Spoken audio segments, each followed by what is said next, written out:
નમસ્તે મિત્રો, સંવિધાન શ્રેણીના આ 24મા એપિસોડમાં હું ધર્મેન્દ્ર કનાલા આપ સર્વનું હાર્દિક સ્વાગત કરું છું. આપ સંવિધાનની આ શ્રેણીને ખૂબ જ આનંદિત થઈ અને ખૂબ જ ઉર્જાથી માણી રહ્યા છો, એ બદલ અમને પણ ખૂબ આનંદ થાય છે. તમારા માટે અમે પણ સખત મહેનત કરી રહ્યા છીએ અને એ હવે તમે પણ જાણો છો. તો આજની શરૂઆત છે એ આપણે કરીએ એ પહેલાં ફરી એકવાર પૂછી લઉં કે મારો અવાજ અને ચિત્ર એ બંને સ્પષ્ટ આપને દેખાતા હશે.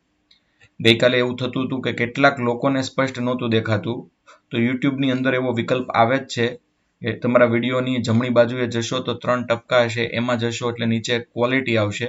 એ ક્વોલિટીની અંદર છે એ જેટલા આંકડા લખ્યા હોય એની કરતાં વધારે આંકડામાં જાઓ એટલે વિડીયો વધુ સ્પષ્ટ થશે. પણ પછી તમારે નેટવર્ક ઇન્ટરનેટનો કયો પ્લાન છે એના પર પણ આધાર રાખતો હોય છે. ઇન્ટરનેટનો પ્લાન જાજો ન હોય તો તમે હાઈ ક્વોલિટીમાં જોશો તો વચ્ચેથી તમારું નેટ પૂરું થઈ જાય એવું બને. તો અવાજ સાંભળવો વધુ અગત્યનો છે. ચિત્ર તો તમને પીપીટીના સ્વરૂપે ટેલિગ્રામમાં મળી જાય છે. બુધવારની ટેસ્ટની અને લાઈવ ડિબેટની તૈયારીમાં તમે બધા અને અમે બધા પડ્યા છીએ અને એ વચ્ચે આજ આપણે આપણો લેક્ચર છે એ શરૂ કરીએ. આ મૂળભૂત માળખાનો ઉદ્ભવ, ઓરિજિન ઓફ બેઝિક સ્ટ્રક્ચર એટલે શું, પહેલા એની ચર્ચા કરી અને 19મા ભાગની અંદર પૂછાયેલા પ્રશ્નોના જવાબ આપો. ગઈકાલે એવી ચર્ચા થતી હતી કે બંધારણમાં ફેરફાર કરી શકાય કે નહીં. તો બંધારણમાં બિલકુલ ફેરફાર કરી શકાય, પણ બંધારણના કેટલાક શબ્દો, કેટલાક એવા સિદ્ધાંતો છે કે જેને આપણે બંધારણનું મૂળભૂત માળખું કહીએ છીએ, એટલે બેઝિક સ્ટ્રક્ચર કહીએ છીએ, અને આમાં ફેરફાર ન થવો જોઈએ. જેમ આમુખની બાબતોમાં દલીલ થાય છે કે આમુખમાં છે એ કેટલાક ફેરફાર ન થવા જોઈએ, એવું જ તે મૂળભૂત માળખાનું છે. એટલે કે કેટલાક શબ્દો એવા છે કે જેમાં સુધારો કરી શકાય, વધારો કરી શકાય, પણ એમાં ઘટાડો ન કરી શકાય. આમુખ, મૂળભૂત અધિકાર અને મૂળભૂત માળખું, આ ત્રણેયને આ બાબત છે એ આપણા બંધારણમાં લાગુ પડે છે. સૌથી પહેલા આપણે ભાગ 19મો જ્યારે લીધો હતો એના દરમિયાન જે પ્રશ્ન, એટલે મૂળભૂત અધિકારનો મને એમ છે કે પહેલો લેક્ચર આપણે લીધો હતો, એમાં મેં કેટલાક પ્રશ્નો પૂછ્યા હતા અને એના જવાબ છે એ ત્યારે નેટવર્ક પ્રોબ્લેમ કે ગમે તે હતું, પણ બહુ ઓછા જવાબ આવ્યા છે. હું એના સાચા જવાબ હવે આપી દઉં. મેં એવું પૂછ્યું હતું કે 1215માં જે કિંગ જોન મેગ્ના કાર્ટા લાવ્યો, એ મેગ્ના કાર્ટાના લેખક કોણ હતા, કોણે એ મેગ્ના કાર્ટાનું લેખન કર્યું હતું. તો એક તો રાજાનું નામ તો ત્યારે છે દરેક લેખક લખતા જ તે, પણ હકીકતમાં સ્ટીફન લેંગટન નામના એક વ્યક્તિએ એ આ મેગ્ના કાર્ટાનું લેખન કર્યું હતું, જે તમારે યાદ રાખવું જોઈએ. પછી બંધારણ સભામાં મૂળભૂત અધિકારોમાં બંધારણ દ્વારા જે મૂળભૂત અધિકારો આપવામાં આવ્યા છે એમાં ફેરફાર થઈ શકે, તો આ થઈ જ શકે અને થયા પણ છે. પણ એ પાછું અટપટું એવું છે કે મૂળભૂત અધિકારોમાં ફેરફાર થઈ શકે બંધારણમાં ફેરફાર દ્વારા, પણ મૂળભૂત અધિકારોમાં કરવામાં આવેલા ફેરફાર ગેરબંધારણીય ન હોવા જોઈએ. અચ્છા, એ કોણ નક્કી કરશે કે એ ગેરબંધારણીય છે કે કેમ? તો બધાને ખબર છે કે સુપ્રીમ કોર્ટ નક્કી કરશે કે એમાં મૂળભૂત અધિકારમાં કરવામાં આવેલા ફેરફાર એ બંધારણીય ધોરણે કર્યા છે કે નહીં અને ગેરબંધારણીય છે કે નહીં. સદામ હુસેન અને પોલ પોટ ક્યાંના સરમુખ હથિયાર હતા એવું મારાથી સ્લીપ ઓફ ટંગ થયું. તો સદામ હુસેન છે એ તો ઈરાકના સરમુખ હથિયાર હતા અને એને જે અત્યાચાર કર્યો એ વિશે આપ જાણો છો. મારે ભૂલથી પોલ પોટનું નામ લેવાઈ ગયું, જે હકીકતમાં સરમુખ હથિયાર નહોતા, એ કંબોડિયાના લોકશાહી શાસક હતા. મારે બોલવું હતું ઈદી અમીન, યુગાન્ડાના ઈદી અમીન, કે જેણે 3 લાખ લોકોને જીવતા છે એ મારી નાખેલા. એ ઈદી અમીનની વાત કરવાની હતી. ડિસ્કવરી ઓફ ઇન્ડિયા નામનું પુસ્તક છે, એના લેખક કોણ એની ચર્ચા તો થઈ ગઈ, છતાં જવાહરલાલ નહેરુ કહું, અને જે તમારે પુસ્તક વાંચવા જેવા છે, દુનિયાનો ઇતિહાસ જવાહરલાલ નહેરુ દ્વારા લખાયેલો, એના દીકરી ઇન્દિરા ગાંધીને પત્ર સ્વરૂપે એમણે લખેલો, અને ડિસ્કવરી ઓફ ઇન્ડિયા પણ બહુ સરસ એમનું પુસ્તક. જોકે એમાં એમનો પોતાનો અભિપ્રાય કેટલોક છે આવે, એટલે ઇતિહાસના પરિપ્રેક્ષથી કે ભૂગોળના પરિપ્રેક્ષથી એમને નથી લખ્યું, એમને પોતાના પોઈન્ટ ઓફ વ્યૂથી લખ્યું છે. હવે મોતીલાલ નહેરુએ જે નહેરુ રિપોર્ટ આપ્યો એમાં 7 અગત્યની બાબત હતી, એટલે લગભગ આપણા મૂળભૂત અધિકાર આવી જાય એવી બાબત એમણે લખી હતી. 7 બાબત કઈ? તો એક તો સમાન અધિકાર, દરેકને આ દેશમાં સમાન અધિકાર હોવો જોઈએ. મતાધિકાર, દરેક વ્યક્તિને આ દેશમાં મતાધિકાર હોવો જોઈએ, માત્ર સંપત્તિના કરના આધારે નહીં. ત્યારે એમ હતું એટલે મોતીલાલ નહેરુ એવું લખ્યું. ગવર્નર જનરલ ભારતીય હોવો જોઈએ, આ દેશનો મોટો હોદ્દો છે એ ભારતીય પાસે હોવો જોઈએ. મૂળભૂત અધિકાર પણ એમાં કીધા કે આ સિવાયના મૂળભૂત અધિકાર જે મળવાપાત્ર થતા હોય એ પણ મળવા જોઈએ. ત્યારબાદ નાગરિકત્વ, તો ત્યારે તો આપણે ભારતના નાગરિક તો હતા જ, પણ ખરા અર્થમાં નાગરિક નહોતા, ગુલામ નાગરિક હતા. એટલે આ નાગરિકત્વ મળવું જોઈએ. યોગ્ય રીતે ચૂંટણી થવી જોઈએ, ચૂંટણીમાં કોઈ પણ વ્યક્તિ નિમાવું ન જોઈએ, બધા ચૂંટાયેલા જ હોવા જોઈએ. અને ન્યાયતંત્ર પણ જવાબદાર હોવું જોઈએ. તો જવાબદાર અને સત્તાથી અલગ ન્યાયતંત્ર, આવી માંગણી જે હતી, આ બધા ટૂંકમાં આપણા આ મૂળભૂત માળખા જ કહેવાય, જે મોતીલાલ નહેરુએ નહેરુ રિપોર્ટમાં આપ્યા, એ ઓરિજિન ઓફ બેઝિક સ્ટ્રક્ચર જ કહેવાય. લશ્કરમાં નેપાળી સૈનિકો કેમ, એમાં પણ તમે ઘણી બધી ચર્ચા છે એ કરી. એ પહેલા રેફ્યુજી હોય, અથવા તો એ પહેલેથી ભારતના નાગરિક હોય. નેપાળી જેવા અમુક આપણા રાજ્યો એવા છે કે જે તમને ભૂતાનના નેપાળના લોકો હોય એવું લાગે, પણ હકીકતમાં એના હોતા નથી. અથવા છતાં પણ કોઈ નેપાળી હોય તો પહેલા રિફ્યુજી થઈ અને આ કન્ટ્રીમાં આવ્યા હોય ને પછી એને નાગરિકતા મેળવી જ હોય. એ દેવાતભાઈ ડાંગર અને નિશાબેન હરખાણી એનો સાચો જવાબ આપ્યો છે.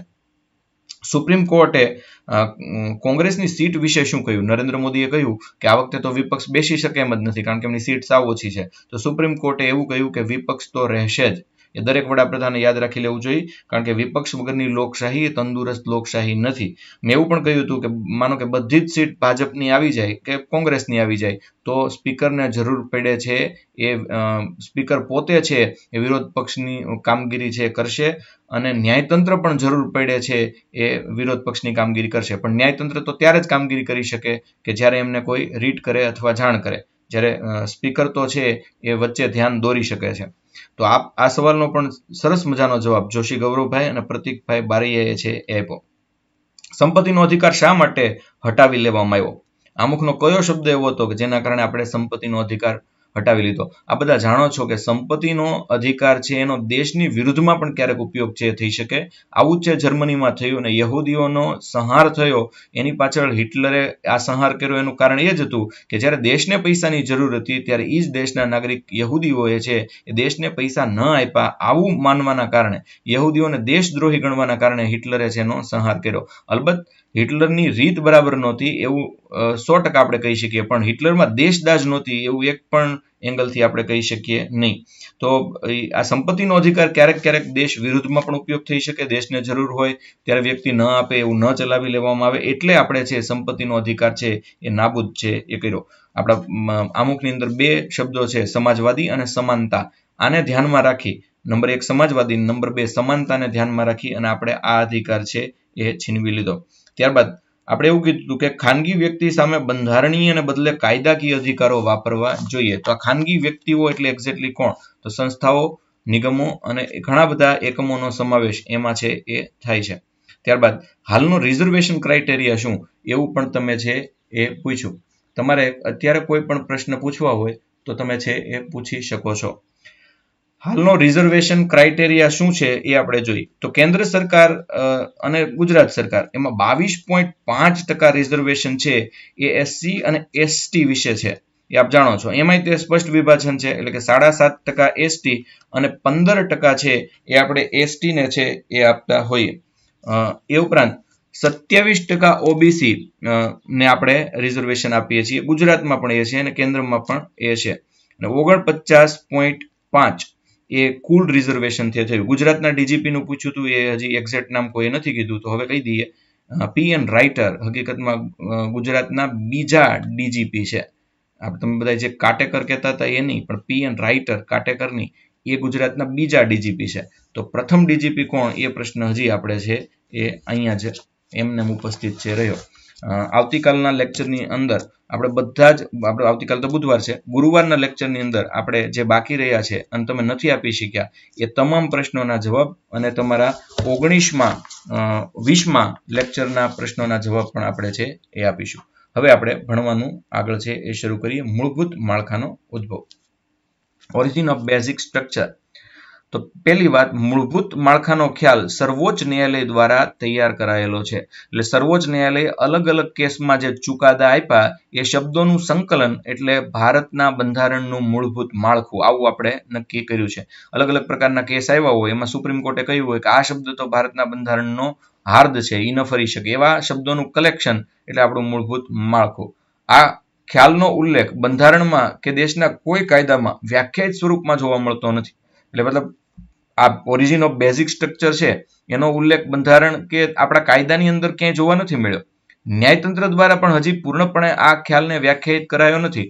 તો ન્યાયતંત્રે કઈ રીતે વ્યાખ્યાયિત કર્યો? એ તો જેમ જેમ કેસ આવતા ગયા એમ એમ ન્યાયતંત્ર બોલતું ગયું હોય કે ભાઈ આ બંધારણનું મૂળભૂત માળખું છે, પણ મૂળભૂત માળખું બંધારણનું શું છે એવી સ્પેશિયલ ન્યાયતંત્રમાં ચર્ચા થઈ હોય અને પછી ચુકાદો આવ્યો હોય એવું કશું નથી. પરંતુ બંધારણની રચના બાદ નીચે પ્રમાણે એમને વ્યાખ્યાયિત આપણે છે એ કર્યો છે.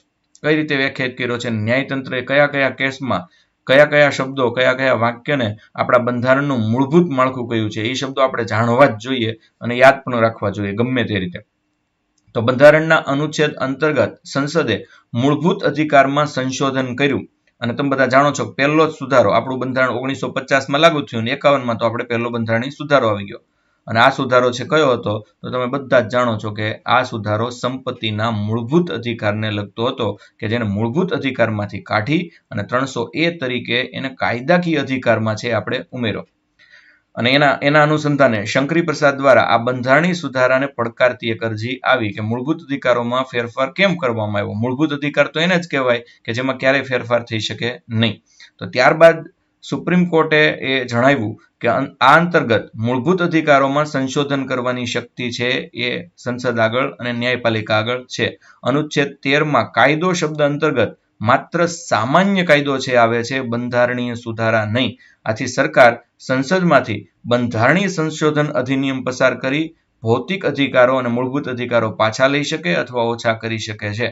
તો સરકારે કીધું કે અમુક કાયદાઓ છે એ બંધારણીય સુધારા ગણાતા નથી અને આથી સરકાર છે એ બંધારણ સંશોધન અધિનિયમ દ્વારા પસાર કરી અને એમને જરૂર લાગે તો ભૌતિક અધિકારો અને મૂળભૂત અધિકારો પાછા લઈ શકે અથવા ઓછા કરી શકે અને આપ બધા જાણો છો કે આ ચુકાદો ખૂબ જ વિવાદાસ્પદ છે એ બન્યો શંકરી પ્રસાદ દ્વારા જે બંધારણીય સુધારાને પડકારતી અરજી કરી અને કોર્ટે એવું કહ્યું કે જરૂર લાગે તો મૂળભૂત અધિકાર પાછા લઈ શકે અથવા ઓછા કરી શકે એ ખૂબ વિવાદાસ્પદ છે એ વિધાન છે એ બન્યું પણ એ વિધાન તો સાચું જ છે કટોકટી દરમિયાન મૂળભૂત અધિકાર ન જ હોવા જોઈએ તો આ દેશના સૈનિકને તો મૂળભૂત અધિકાર છે જ નહીં તો એ તો ક્યારે ફરિયાદ કરતા જ નથી કે દેશની ગરિમા માટે એ દેશની ગરિમા જોખમમાં હોય કે દેશની ગરિમા માટે જ્યારે મૂળભૂત અધિકારો ઘટાડવા પડતા હોય ત્યારે આ પ્રકારની ચર્ચાઓ થવી જોઈએ નહીં હા જો કે અમુક પ્રકારના મૂળભૂત અધિકાર ક્યારેય પાછા લેવાવા જોઈએ નહીં એની ચર્ચા છે એ વિશેષ થવી જોઈએ ગોલકનાથ વિરુદ્ધ પંજાબ રાજ્ય 1967માં આવેલો આ કેસ કે જેણે મૂળભૂત અધિકારના બારામાં આપણા બંધારણના બારામાં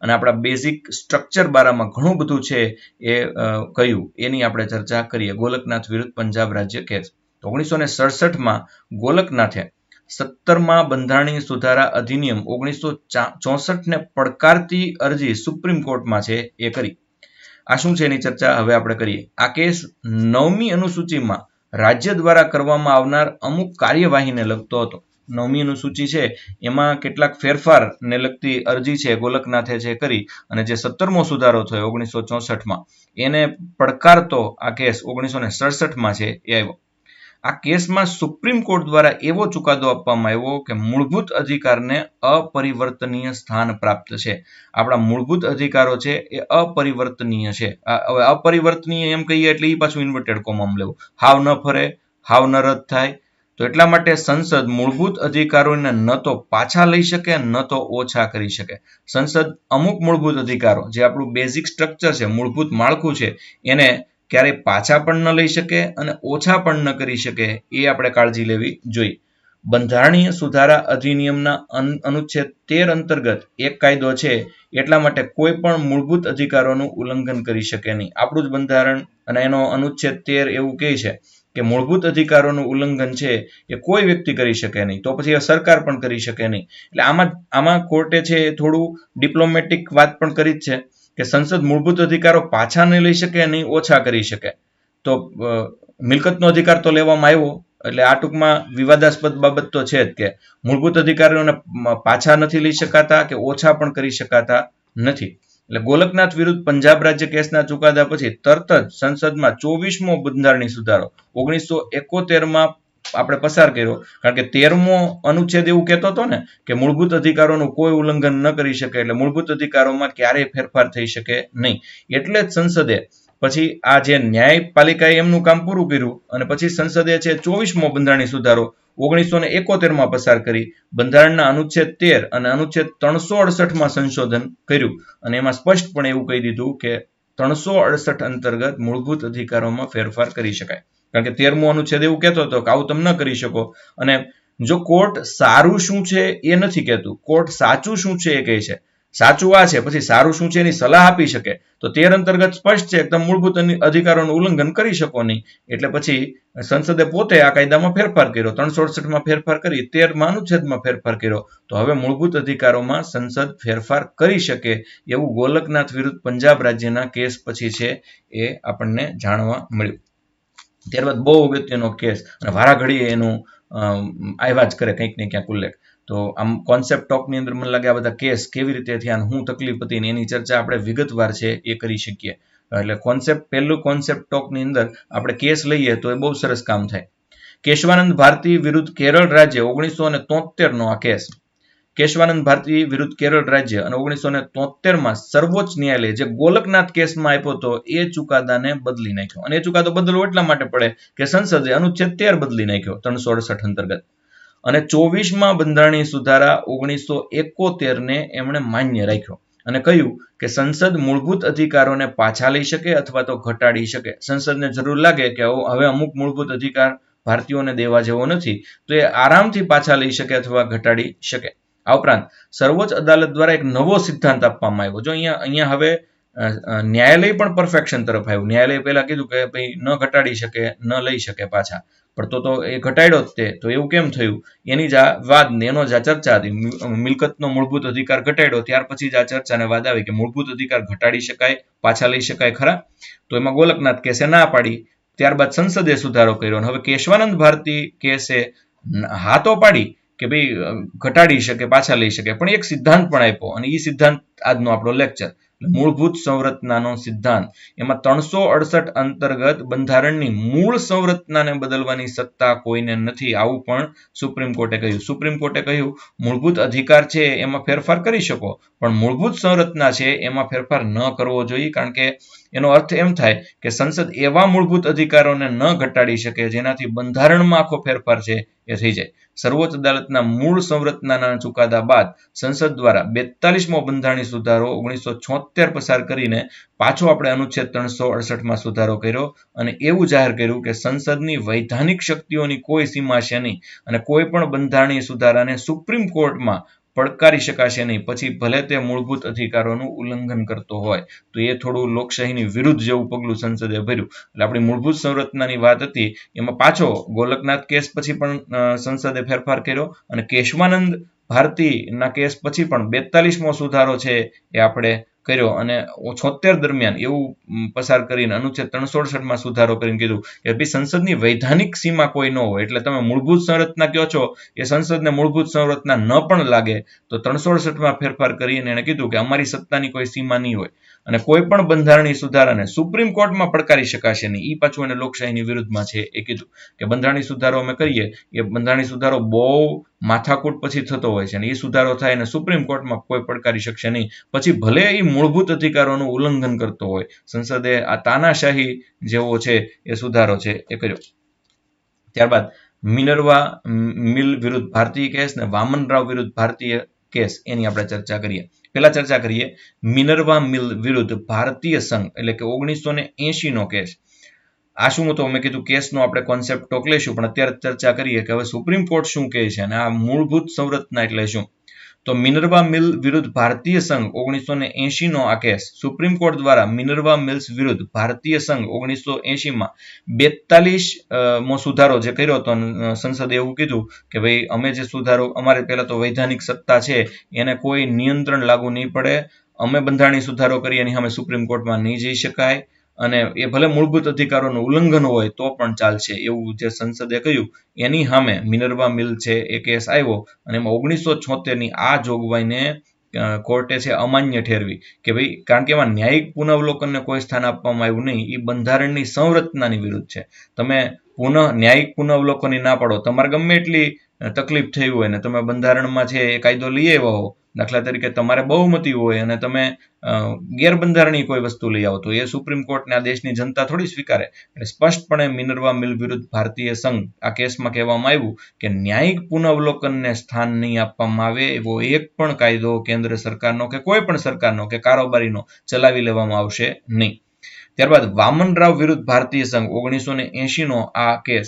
વામનરાવ વિરુદ્ધ ભારતીય સંઘનો આ કેસ આવ્યો તો સુપ્રીમ કોર્ટમાં મૂળ સંરચનાના સિદ્ધાંતને સ્પષ્ટ કર્યું અને કહ્યું કે 24 એપ્રિલ 1973ના એટલે કે કેશવાનંદ ભારતી કેસના ચુકાદાનો દિવસ પછી અધિનિયમિત બંધારણીય સુધારા પર લાગુ થશે. એટલે કેશવાનંદ ભારતીય કેસનો જે ચુકાદો આપ જોઈ શકો છો કે જે આવ્યો હતો કે ભાઈ એમાં જે એણે કીધું કે ભાઈ મૂળભૂત સંરચનાનો સિદ્ધાંત તો રહેશે અને એ લાગુ પડશે, એ બંધારણીય સુધારા પર મૂળભૂત સંરચનાની વાત તો લાગુ પાડવી જ જોઈએ ને પડશે એવું સુપ્રીમ કોર્ટે છે એ એકદમ ભાર આપીને છે એ કહ્યું. હવે આ તો બધાને હવે પ્રશ્ન એ થયો કે આ મૂળભૂત માળખું શું કે જેમાં ફેરફાર કરવાની સુપ્રીમ કોર્ટ પણ ના પાડે છે, સંસદ છે એની સામે કાયદો લઈ આવે તો સુપ્રીમ કોર્ટે ઉડાડી દે છે, એ છે શું? તો સર્વોચ્ચ અદાલત દ્વારા જે મૂળભૂત માળખાનો નિષ્કર્ષ આપવામાં આવ્યો, conclusion of basic frameworks by supreme court, એ આ પ્રમાણે છે. વર્તમાનમાં એટલે કે હાલમાં સંસદ અનુચ્છેદ આપ બધા જાણો છો કે 368 અંતર્ગત બંધારણના કોઈ પણ ભાગ મૂળભૂત અધિકારોમાં સંશોધન કરી શકે છે. એટલે કે સંસદને એવો હક છે કે 368 અંતર્ગત એને બંધારણમાં ફેરફાર કરવો હોય કે મૂળભૂત અધિકારોમાં ફેરફાર કરવો હોય તો એ કરી શકે છે. કાલનો જ પ્રશ્ન હતો કે કોણ ફેરફાર કરી શકે? સંસદ કરી શકે. કયા સુધારાથી? 368 ના સુધારાથી. પણ 368 બહુ અઘરો છે. એ આપણે બહુમતીનો ચેપ્ટર જોઈશું ને ત્યારે તમને ખબર પડશે કે 368માં ફેરફાર કરવો એ કેટલો અઘરો છે. 368 પોતે 368માં છે. આ મારું વિધાન બરાબર સમજજો. 368 પોતે 368માં છે. એટલે હું એ તમને હું સમજાવીશ. અત્યારે ખાલી વિચાર કરો અથવા મને કોઈને ખબર હોય જવાબ આપો લાઈવ ચેટમાં કે 368 છે એટલે હું. અચ્છા, સર્વોચ્ચ અદાલત દ્વારા મૂળભૂત માળખાનો જે નિષ્કર્ષ આપવામાં આવ્યો, આ સુધારાથી એવું કહ્યું કે બંધારણની મૂળ સંરચનામાં ફેરફાર ન કરવો જોઈએ. હવે એની ચારે ચાર બાબત છે, આપણે જોઈ લઈએ. બાબત નંબર 1, વર્ષ 1973માં પોતાના ગોલકનાથ વિરુદ્ધ પંજાબ રાજ્ય કેસ એટલે 67નો કેસ ના ચુકાદાની બદલતી વખતે કેશવાનંદ ભારતીય વિરુદ્ધ ભારત સંઘના કેસના ચુકાદામાં સર્વોચ્ચ અદાલતે મૂળભૂત માળખાનો ખ્યાલ જાહેર કર્યો હતો. એટલે ગોલકનાથ કેસમાં તો છે એ સ્પષ્ટપણે એવું કીધું કે ભારતીય સરકાર છે એ કોઈ પણ મૂળભૂત અધિકારોને પાછા લઈ શકે નહીં, રદ કરી શકે નહીં, એવું ગોલકનાથ કેસમાં છે એ કહ્યું. પણ પાછું કેશવાનંદ ભારતી કેસમાં એવું સ્પષ્ટ થયું કે ભાઈ સરકારને એવો હક તો ખરો કે કોઈ પણ બાબતમાં સંશોધન 368 અંતર્ગત કરી શકે, પણ કેટલીક મૂળભૂત બાબતો છે એમને ન ફેરવવી જોઈએ. આ બે ચુકાદાની સામે સંસદ છે એ પોતાની મનમાની કરીને ચુકાદો છે એ લઈ આવ્યું, એ તમને બધાને ખબર છે. આ કેસના ચુકાદામાં સર્વોચ્ચ અદાલતે અર્થઘટન એવું આપ્યું કે અનુચ્છેદ 300 હેઠળની સંસદની સત્તા સંસદને બંધારણના મૂળભૂત ભાગોમાં ફેરફાર કરવાની સત્તા આપતી નથી.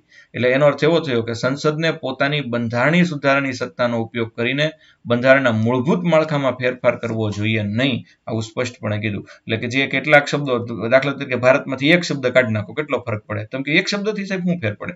ચાલો બિન સાંપ્રદાયિકતા કાઢી નાખો, કેટલો મોટો ફરક પડી જાય. લોકશાહી કાઢી નાખો, ચાલો સમાજવાદી શબ્દ છે એ કાઢી નાખો તો કેટલો બધો ફરક છે એ પડી જાય. ન્યાયિક પુનઃઅવલોકન કાઢી નાખો તો લગભગ તાનાશાહી છે આવી જાય. તો આમ બંધારણના મૂળભૂત માળખામાં છે એ ફેરફાર થઈ શકે નહીં.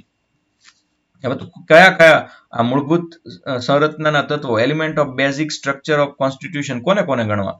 તો સર્વોચ્ચ અદાલતે એવો કોઈ કેસ સ્પેશિયલ નથી લીધો કે ચાલો આપણે આખા બંધારણની સમીક્ષા કરીને એમાંથી મૂળભૂત સંરચનાના તત્વો છે કાઢીએ. એવું થવું જોઈએ. કાલે ચર્ચા થતી હતી કે આખા બંધારણમાં ફેરફાર એટલે જે કામનું હોય ને સારું હોય એ બધું ન કાઢી નાખવાનું હોય, પણ કેટલાક કાયદાઓમાં તો ફેરફાર કરવાની જરૂર 100% છે. હું તો કહું બંધારણમાં શું કામ, ભારતમાં જે કાયદા ચાલે છે એ કાયદાની પણ એકવાર સંપૂર્ણ સમીક્ષા કરવા માટેની સમિતિ બેસાડવાની જરૂર છે. સર્વોચ્ચ અદાલતે હજી એ સ્પષ્ટ નથી કર્યું કે બંધારણનું મૂળભૂત માળખું શેનું બનેલું છે, પરંતુ સર્વોચ્ચ અદાલતે પોતાના અલગ અલગ ચુકાદાઓમાં નિમ્નલિખિત બાબતોને બંધારણના મૂળભૂત લક્ષણો તરીકે ગણાવ્યા. અહીંયા 19 બાબતો એવી છે કે જેમને સરકારે કહી કે આ આપણા મૂળભૂત લક્ષણો છે અને આને આપણે ફેરવવા જોઈએ નહીં. એક તો બંધારણની સર્વોચ્ચતા. આ દેશમાં બંધારણ અને લોકો આ બે સર્વોચ્ચ છે અને લોકોએ બનાવેલું બંધારણ એ સૌથી ઉચ્ચ સ્થાને છે, રાષ્ટ્રપતિ પણ નહીં. તો એ બંધારણની સર્વોચ્ચતા કોઈ દી જશે નહીં તો બંધારણની સર્વોચ્ચતા વહી જાય એટલે 1 મિનિટમાં રાષ્ટ્રપતિ જો સર્વોચ્ચ હોય તો બંધારણને બદલી શકે. તો આ દેશમાં બંધારણની સર્વોચ્ચતા છે એ કાયમ રહેવી જોઈએ. એ તો જો કે લગભગ સંસદે પણ સ્વીકારેલી બાબત છે, પણ તો એ મૂળભૂત લક્ષણ તરીકે સંસદે સ્વીકારવું પડે.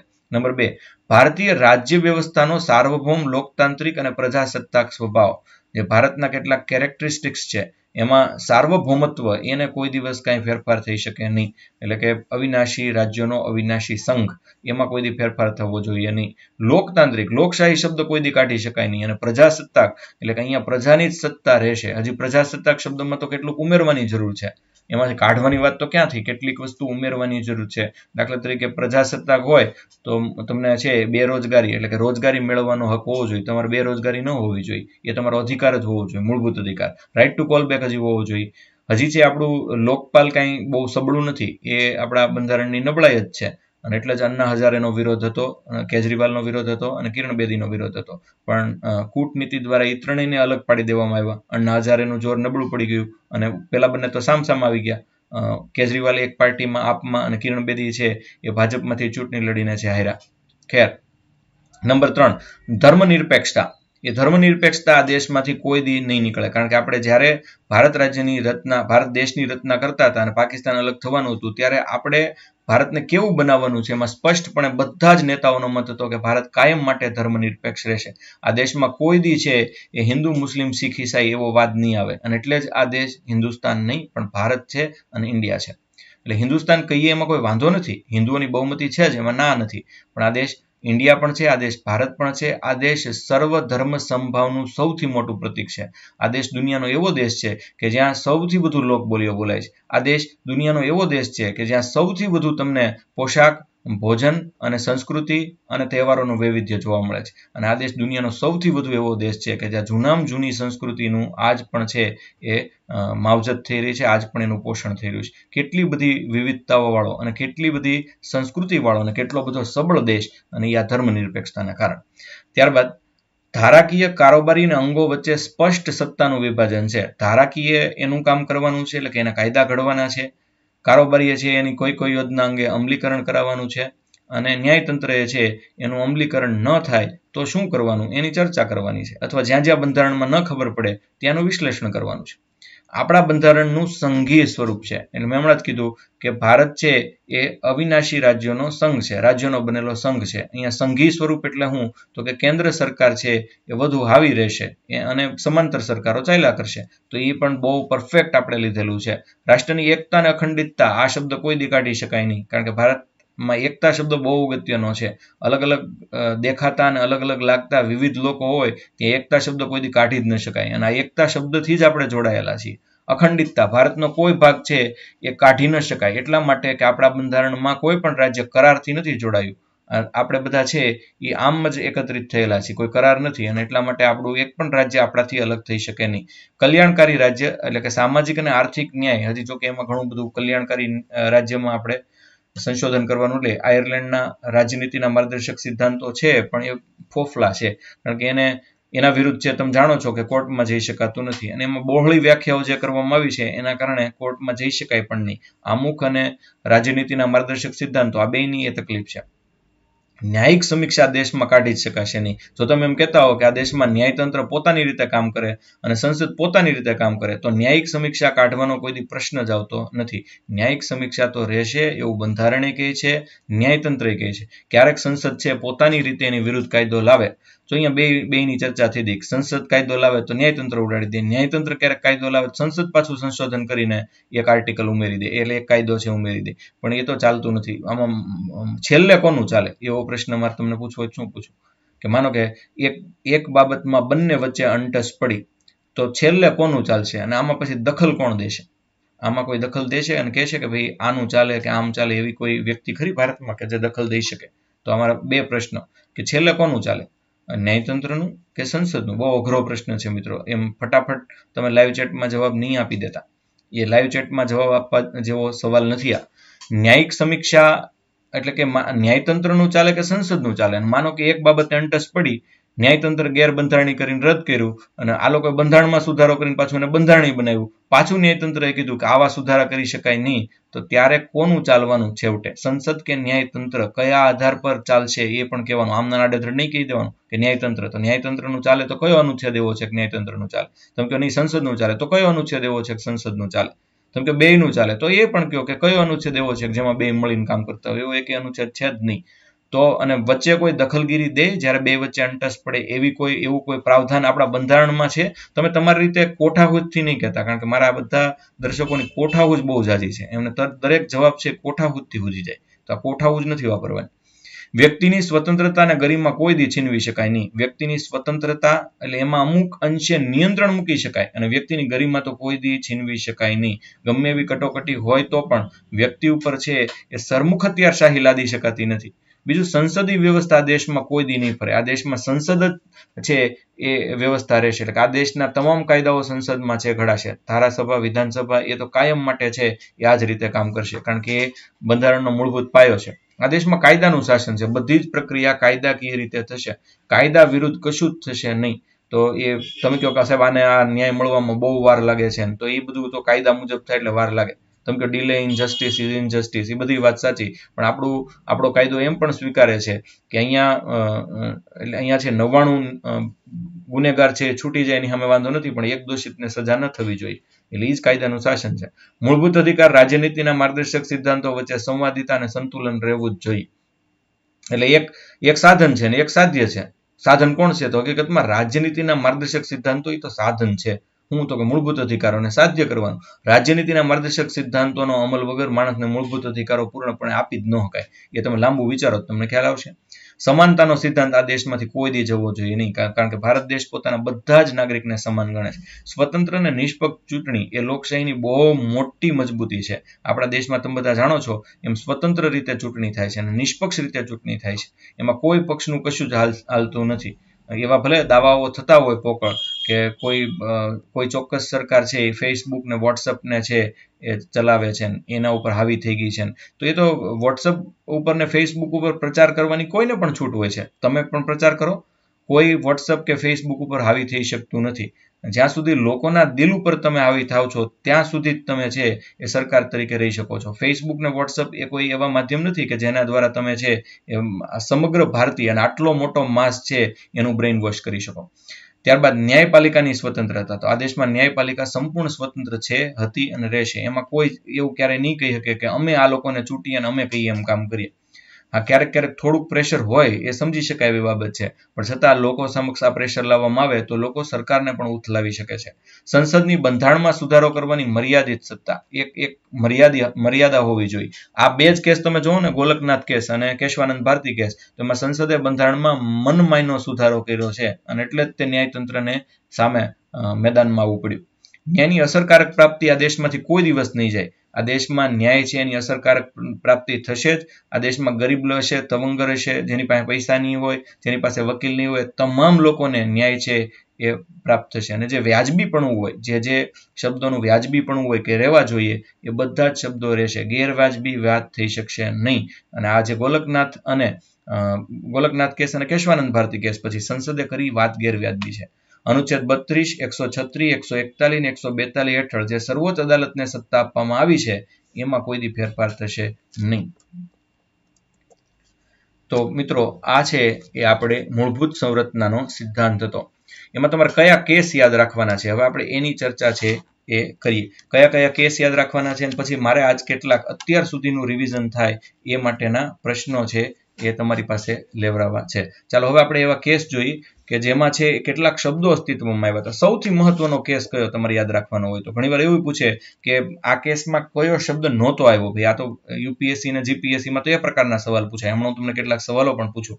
પણ એક છે કેશવાનંદ ભારતી કેસ, જે તમે બધા જ જાણો છો કે 73માં આવ્યો. 9 શબ્દો કેશવાનંદ ભારતી કેસની અંદર સુપ્રીમ કોર્ટે છે એ તારવા. પેલું, એક તો બંધારણની સર્વોચ્ચતા, આમ આવી જ ગયું એટલે હવે એની વિશેષ ચર્ચા નહીં કરીએ, પણ શબ્દો ખાલી જોઈએ કે બંધારણની સર્વોચ્ચતા અને એ બધું છે એ આવી ગયેલું છે. તમે ડિસ્ક્રિપ્શન નીચે જોશો મિત્રો. અહીંયા ફેસબુક, ઇન્સ્ટાગ્રામ અને ટેલિગ્રામની સિમ્બોલ એટલા માટે આપ્યા છે કે આ અમારી યુટ્યુબ ચેનલની નીચે તમને કાલે પણ વિવેકભાઈ બારીએ કીધું હતું કે વિડીયો જોવામાં તમે એટલા બધા મશગુલ થઈ જાઓ છો, તમને આ બધું એટલું બધું ગમે છે, પણ તમે લાઈક નથી કરતા.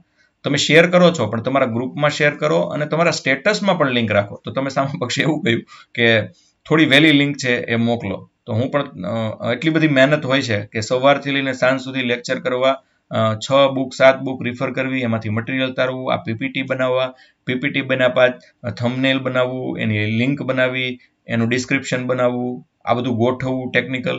અને માણસો મૂળ 3 છીએ, તો આ 3 માણસો અત્યારે 5-10 માણસો હોય તો ઘટે એટલું જથ્થાબંધ કામ લઈને બેઠા છીએ. એમાં અમે લાઈવ ટેસ્ટનું રિઝલ્ટ તો કેમ આપ્યું એ મારું મન જાણે છે. બે મિનિટ માટે તો એવું થઈ ગયું કે આવા પ્રકારની લાઈવ ટેસ્ટ રાખવી જ નહીં, પણ તમને એટલો બધો આનંદ આવ્યો કે તમારા આનંદ માટે અને તમારા વિકાસ માટે અને તમને નોકરી મળે એ માટે અમે ત્રણેય મિત્રો છે એ મહેનત કરી રહ્યા છીએ. અને એમાં અમારા 2 મિત્રોને તો હજી નોકરી મેળવવાની બાકી છે, પણ મને સાથ આપવા માટે છે એ સંદીપભાઈ અને ભાઈ રાજભાઈ આટલી મહેનત કરી રહ્યા છે. તો અહીંયાથી હું એને પણ ધન્યવાદ પાઠવું છું. અને તમારે જો અમારી કોઈ પણ સોશિયલ મીડિયા સાથે જોડાવવું હોય તો ડિસ્ક્રિપ્શનમાં લિંક આપેલી છે, જોડાવ અને જરૂર પડે ત્યાં તમારા વિચારો શેર કરો, કારણ કે અભિવ્યક્તિ એ પણ લોકશાહીનું એક બહુ સબળ માધ્યમ છે. 1973માં જે 9 શબ્દો આવ્યા, એક તો બંધારણની સર્વોચ્ચતા, એમાં ક્યારે ફેરફાર કરવો જોઈએ નહીં, આને બેઝિક સ્ટ્રક્ચર ગણવામાં આવ્યું છે. કાર્યપાલિકા અને ન્યાયપાલિકા વચ્ચે શક્તિની વહેંચણી ચોક્કસ રીતે થવી જોઈએ. કાર્યપાલિકા એટલે સંસદ અને ન્યાયપાલિકા એટલે આપણું ન્યાયાલય. તો આમાં પણ ફેરફાર છે એ ક્યારેય કરી શકાય નહીં. બંધારણનું ધર્મનિરપેક્ષ ચરિત્ર, જે આપણે સમજી ગયા છીએ, પણ હું આ શબ્દો બોલું. પછી બંધારણનું સંઘીય ચરિત્ર, એમાં પણ કોઈ દિવસ ફેરફાર થવો જોઈએ નહીં. વ્યક્તિની સ્વતંત્રતા અને ગરિમા એ ક્યારેય જોખમાવી જોઈએ નહીં. સંસદીય પ્રણાલી આ દેશમાં ક્યારેય જોખમાવી જોઈએ નહીં. એક કલ્યાણકારી રાજ્યની સ્થાપનાનો જનાદેશ જે આપવામાં આવ્યો છે એમાં ક્યારેય ફેરફાર થવો જોઈએ નહીં. ત્યારબાદ ગણ રાજ્ય જે છે એમાં કોઈ દિવસ ફેરફાર થવો જોઈએ નહીં. અને ભારતનું સાર્વભૌમત્વ એમાં કોઈ દિવસ ફેરફાર થવો જોઈએ નહીં. આ કેસ બહુ અગત્યનો હતો. કયો કેસ? કેશવાનંદ ભારતી. એમાં 9 પોઈન્ટ આપણે તારવા. ત્યારબાદ આ બધા જાણો છો કે ઇન્દિરા ગાંધી વાળો કેસ 1975નો આ કેસ, એમાં સાર્વભૌમત્વ અને લોકતંત્રાત્મક ગણરાજ્ય, ધર્મનિરપેક્ષતા અને આસ્થા, કાનૂનનું શાસન, કાયદાની સરકાર, લોકોની સરકાર નહીં કાયદાની સરકાર છે, ન્યાયિક સમીક્ષા અને સ્વતંત્ર અને નિષ્પક્ષ ચૂંટણી કે જે લોકતંત્રમાં સમાયેલ છે. આ 5 શબ્દો છે એ 5 શબ્દોમાં ફેરફાર ન કરવો જોઈએ. તો આ બીજો અગત્યનો કેસ છે એ આવ્યો. ત્યારબાદ મિનર્વા મિલ્સ કેસ 1980માં, એના 3 શબ્દ આપ્યા કે સંસદની બંધારણીય સંશોધનની શક્તિ એ ન્યાયપાલિકા છીનવવા માંગતું નથી અને એ છીનવશે પણ નહીં. પણ તો ન્યાયિક સમીક્ષાની શક્તિ છે સંસદે પણ છીનવવી ન જોઈએ. એને 2 બાબતને છે એ મૂળભૂત સંરચનાના સિદ્ધાંતમાં ગણી. મૌલિક અધિકારો અને રાજનીતિના માર્ગદર્શક સિદ્ધાંતો વચ્ચેનું સંતુલન. એટલે આમ જોવા જઈએ ને તો આ 3 કેસની અંદર સૌથી મેચ્યોર કેસ કે જેને બહુ પરફેક્ટ 3 સંરચનાના સિદ્ધાંત આપ્યા એ મિનર્વા મિલ્સ કેસ છે. ત્યારબાદ એક કેસ આવ્યો સેન્ટ્રલ કોલફિલ્ડ લિમિટેડ કેસ 1980માં. એમાં ન્યાયની પ્રભાવી પહોંચ છે ઘટવી જોઈએ નહીં, એ તો બંધારણે પણ કીધું છે. ત્યાર પછી ભીમસિંહજી કેસ 1981માં આવ્યો. એમાં રાજ્ય કલ્યાણકારી જ રહેવું જોઈએ, એટલે કે ટૂંકમાં જે માર્ગદર્શક સિદ્ધાંતો છે એમાં સારું થાય એ માટે ફેરફાર કરવા જોઈએ, એને ઘટાડવા જોઈએ નહીં, અથવા હવે તો એને વધારવા જોઈએ, કારણ કેટલાય સમયથી રાજનીતિના માર્ગદર્શક સિદ્ધાંતો છે અને આ દેશ 60-70 વર્ષ સુધી જો રાજનીતિના માર્ગદર્શક સિદ્ધાંતોને આવરી ન શક્યો હોય, હું તો કહું નવા લેટેસ્ટ રાજનીતિના માર્ગદર્શક સિદ્ધાંતો આવવા જોઈએ. હવે 1-2 અધિકાર નવા આવવા જોઈએ. રોજગારીનો અધિકાર હવે આપવો જોઈએ, અને જેને રોજગારી ન મળતી હોય એના માટે સરકારે ચોક્કસ પ્રકારના પ્રાવધાન છે કરવા જોઈએ. સરકાર યોજના લાવી રહ્યું છે, પણ ઓલો તો મૂળભૂત અધિકાર હોવો જોઈએ કે ભાઈ આટલું ભણે, સરકારી ધોરણે આટલું ભણે, આટલા કોર્સ કરી લે, પછી એને નોકરી મેળવવા પાત્ર હોવો જોઈએ. તો આ જોકે વસ્તીના આધારે આ દેશમાં એ અઘરું છે, પણ એ કંઈક ને કંઈક એનું પ્રાવધાન હોવું જોઈએ. તો મૂળભૂત અધિકાર છે ને, વ્યક્તિ ભણે અને પછી જે કમાઈ ન શકે તો કયો મૂળભૂત અધિકાર એના માટે કામનો. ત્યાર પછી છે એ એક case SP Sampath Kumar case 1987માં આવ્યું. એને 2 વાત ઉપર કીધી, કાયદાનું શાસન અને ન્યાયિક સમીક્ષા. એટલે ટૂંકમાં એ ન્યાયપાલિકા તરફ ઝોંકવો એ પ્રકારનો કેસ હતો. Delhi judicial service association case 1991, એમાં અનુચ્છેદ 32, 136, 141 અને 142 એ પણ જ્યુડિશિયલ કેસ હતો અને સર્વોચ્ચ ન્યાયાલયની શક્તિને એને બહુ મહત્વ આપ્યું. ત્યારબાદ તમે બધા જાણો છો ઇન્દિરા સાહની કેસ 1992માં આવ્યું. એને કાયદાનું શાસન ચાલશે, લોકોનું નહીં, એવું સ્પષ્ટપણે કીધું. પછી કુમાર પદમ પ્રસાદ કેસ 1992, એમાં ન્યાયપાલિકાની સ્વતંત્રતા કોઈ છીનવી શકશે નહીં. પછી કિહોતો હોલોહોન કેસ 1993, એમાં નિષ્પક્ષ ચૂંટણી અને સાર્વભૌમત્વ એ શબ્દો 2 આવ્યા. રઘુનાથ રાવ કેસ 1993માં આવ્યો. સમાનતાનો સિદ્ધાંત, ભારતની એકતા, એમાં કોઈ દિવસ ફેરફાર થશે નહીં એવું એને કીધું. અને SR બોમ્બે મામલા 1994માં એને 6 પાછા શબ્દો આપ્યા. એક તો સંઘવાદ, ધર્મનિરપેક્ષતા, લોકતંત્ર, રાષ્ટ્રની એકતા અને અખંડિતતા, સામાજિક ન્યાય, ન્યાયિક સમીક્ષા. ત્યારબાદ એલ ચંદ્રકુમારનો કેસ આવ્યો. એને અનુચ્છેદ 226 અને 27 મુજબ ન્યાયાલયની શક્તિઓ છે એમાં ફેરફાર નહીં થાય, આવું છે એને છે એ કીધું. પાછો ઇન્દિરા સાહનીનો કેસ આવ્યો, બીજો કેસ 2000માં. તો એમાં સમાનતાના સિદ્ધાંતને ક્યારેય છે ફેરવવો જોઈએ નહીં. ઓલ ઇન્ડિયા જજ એસોસિએશન 2002 નો પણ અગત્યનો કેસ, એમાં સ્વતંત્ર ન્યાય પ્રણાલી છે એને અસર નહીં થાય. કુલદીપ નાયર કેસ 2006 લોકતંત્ર અને પારદર્શક ચૂંટણી, એમાં કોઈ દી ફેરફાર કરવો જોઈએ નહીં. 2006માં એમ નાગરાજ કેસ આવ્યો સુપ્રીમ કોર્ટમાં, એમાં સમાનતાનો સિદ્ધાંત એ ક્યારેય ફરે નહીં. રામ જેઠમલાની કેસ 2011, તો અનુચ્છેદ 32 અંતર્ગત જે સર્વોચ્ચ ન્યાયાલયની શક્તિ છે બંધારણીય ઇલાજોનો અધિકાર, તો એમાં કોઈ દિવસ છે એ ફેરફાર થઈ શકશે નહીં.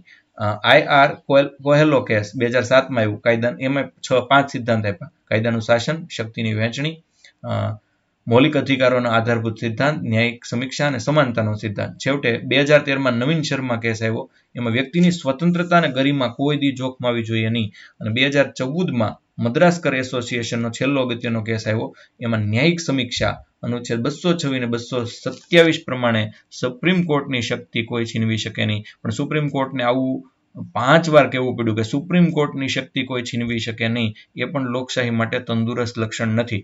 ગોલકનાથ કેસ બાદ અને કેશવાનંદ ભારતી કેસ બાદ સંસદે કર્યું એ ગરિમાપૂર્ણ નથી. અને જ્યારે આવું થાય ત્યારે કોર્ટે દખલ આપવી પડે, એ બહુ સ્વાભાવિક બાબત છે. મિત્રો, હવે કેટલાક ખૂબ અગત્યના પ્રશ્નો છે જેની આપણે ચર્ચા છે આજે કરવી છે. એટલે આમ તો આ મૂળભૂત સ્ટ્રક્ચર વિશે તો મેં તમને એટલું સરસ રીતે સમજાવી દીધું છે કે આમાંથી કોઈ પ્રશ્ન કાઢવાની જરૂર નથી. હવે તમને જે કોઈ પ્રશ્ન છે એ આવડતા હોય એનો જવાબ અત્યારે લાઈવ ચેટમાં તમારે આપી દેવાનો છે. અને લાઈવ ચેટ 2-4 જણા જવાબ આપે એટલે તરત જ પાછળ હું સાચો જવાબ છે એ તમને આપી દઈશ. બંધારણના કયા ભાગમાં સંઘીય કારોબારીની વ્યાખ્યા આપવામાં આવી છે? એટલે આમ તો મેં તમને ભાગ યાદ રખાવ્યા છે. જો તમને ભાગ યાદ હોય તો સંઘીય કારોબારી, જે મેં તમને લોકસંઘ કીધું છે, એ કયા ભાગને તમે એલ ધારો છો? તો 1, 2, 3, 4, 5. મેમરી ટેકનિક કેટલા લોકોને હજી નથી આવડતી? મેમરી ટેકનિક, મેમરી કક્કો, ભાગ યાદ રાખવાની રીત, અનુચ્છેદ યાદ રાખવાની રીત અને અનુસૂચિ યાદ રાખવાની રીત, આ કેટલા લોકોને નથી આવડતું? કેટલા લોકો મારી પાસે મેમરી કક્કો નથી શીખ્યા? તો અમે કેટલા સરસ વિડીયો મૂકીએ, તમે જોતા તો નથી. દાખલા તરીકે મેં હમણાં જ તે એશિયા ખંડના 50 દેશોના નામ કેમ યાદ રાખવા વિડીયો મૂકી દીધો છે, તમારા કોઈને ધ્યાનમાં નથી. મારી યુટ્યુબ ચેનલ ઉપર વીખો, ઘણું બધું તમને જાણવા મળશે. આ એશિયા ખંડના 50 નામ 1 મિનિટની અંદર યાદ રહી જાય એવી રીતે તમને ઝટ આ અસાલે સી, તો એ તમે કેમ નથી કોઈ જોયો? જો એ ઉપરાંત તમે તમારી જો ઈચ્છા હોય તો આપણે મેમરી ટેકનિકનો પણ એક વિડીયો બનાવીને મૂકીએ કે આ રીતે યાદ રખાય. અને એમાં જ બધા અનુચ્છેદ અગત્યના લઈ લઈ, ભલે ગમે એવડો મોટો થાય, પણ કેટલાક અગત્યના અનુચ્છેદ તો મેં શીખવાડી પણ દીધા આમાં જ તે, આ લેક્ચરમાં જ તે. એ અનુચ્છેદ તો પાકા કરી લો અને ત્યારબાદ આગળના અનુચ્છેદ આપણે આ લેક્ચરમાં જ પૂરા કરશું. પણ એક મેમરી ટેકનિકનો સ્પેશિયલ વિડીયો બનાવવો હોય તો એ પણ આપણે ચોક્કસપણે બનાવશું. પણ તમે જોતા નથી એ મારી ફરિયાદ છે. તો એ તમે ન જોવાના હોય તો હું મહેનત ન કરું, કારણ કે હું એક દિવસમાં 3 વિડીયો બનાવું તો મારે એ વિડીયો પાછળની 3-3 કલાક મહેનત ને પ્લસ વિડીયોની 1-1 કલાક, એટલે મારે તો દિને રાત એમાં જતા રહે છે. તો મિત્રો, તમે બધા સહકાર આપશો તો હું ચોક્કસ પ્રમાણે બનાવીશ. તો એલ એટલે 5, 5 એટલે એલ, ફાઇલ આપણે યાદ રાખ્યું હતું. તો 5મા ભાગની અંદર એ સંઘીય કારોબારી આપવામાં આવી છે. જો ભારત સંઘની અંદર તમારે નવા રાજ્યનું સર્જન કરવું હોય, માનો કે 1 રાજ્યમાંથી 2 રાજ્ય બનાવવું હોય, 2 રાજ્ય ભેગા કરીને 1 રાજ્ય બનાવવું હોય, કોઈ એક આવો અર્જિત પ્રદેશ આવ્યો એને નવું રાજ્યનો દરજ્જો આપવો હોય, તો કઈ અનુસૂચિમાં ફેરફાર થાય? તો તમને બધાને ખબર છે કે પહેલી અનુસૂચિ છે એ રાજ્ય અને સંઘની યાદી છે, કેન્દ્ર શાસિત પ્રદેશો સહિત. તો એમાં ફેરફાર છે એ થાય. ભારતીય બંધારણની બીજી અનુસૂચિમાં કઈ જોગવાઈનો સમાવેશ કરવામાં આવ્યો છે એવું પણ તમને મેં પૂછ્યું હતું. તો બીજી અનુસૂચિ, અને એન ધાર્યું હતું, એન એટલે નાણાં. તો નાણાં એટલે પગાર ભથ્થાઓનો ઉલ્લેખ છે એ આ અનુસૂચિમાં આપવામાં આવ્યો છે. ત્યારબાદ બંધારણની કઈ અનુસૂચિમાં આસામ, મેઘાલય, ત્રિપુરા અને મિઝોરમના જનજાતીય ક્ષેત્રના વહીવટ માટે વિશેષ જોગવાઈ કરવામાં આવી છે? તો આ આપણા રાજ્યો છે એ આ બધા જાણો છો આદિજાતિના રાજ્યો છે. તો એમાં કઈ અનુસૂચિ દ્વારા છે એની જાળવણી કરવાનું કહેવામાં આવ્યું છે? તો બધાને ખબર હોવી જોઈએ કે એ અનુસૂચિ કઈ છે.